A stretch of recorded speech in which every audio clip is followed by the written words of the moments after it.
Bine ați venit la Muzeul Național de Etnografie și Istorie Naturală! Vă aflați în fața pomului vieții, un simbol al ciclului vieții și al conexiunilor dintre lumi.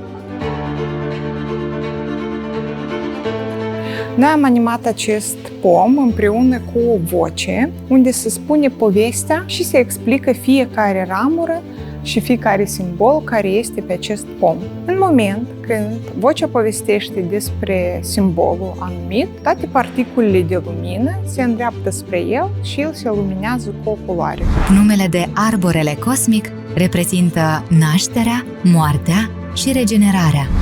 Astfel de proiecte pentru mine sunt un gen de alinieri de planete. Ele se întâmplă destul de rar, cum ar fi universul muzeilor și universul New Media. Sculptura pomului vieții, care o avem aici în muzeu, este destul de abstract. Unele elemente a pomului le poți desluși, cum ar fi, de exemplu, porumbelul sau cum ar fi cocoșul. Însă sunt altele elemente care rămân un mister. Și lucrând cu echipa muzeului, am aflat istoria fiecărui element și le-am destilat istoriile astea într-un narativ clar, într-o poveste clară care ar fi înțeleasă de oricine. Și este cazul în care un obiect care pare a fi un decor, de fapt devine o istorie aparte.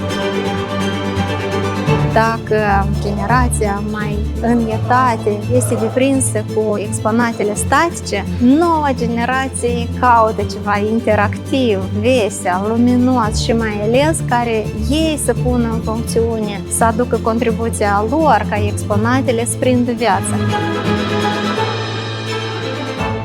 Încă o surpriză pentru vizitatorii muzeului ar fi cele două muraluri pe care noi le-am animat prin platforma Artivive, tot în cadrul acestui proiect. Acolo există muzică, animații și un narativ care povestește ce-ar fi o nuntă pe vremurile celea când a fost făcut muralul. După naștere, nunta este al doilea cel mai important eveniment din viața omului. Acesta reprezintă o trecere spre o altă etapă a vieții și oferă statutul de oameni căsătoriți. Cele mai frumoase nunți se făceau la sate.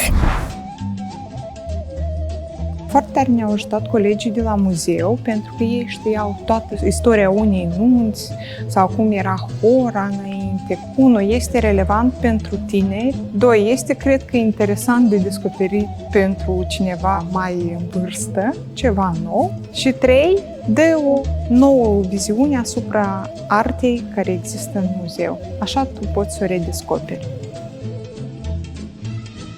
Îndemnul este de a lua prieteni, dar și mai bine prieteni din străinătate, de a veni și de a cunoaște mai bine Moldova și de a cunoaște toate istoriile în spatele la tot ce înseamnă Moldova.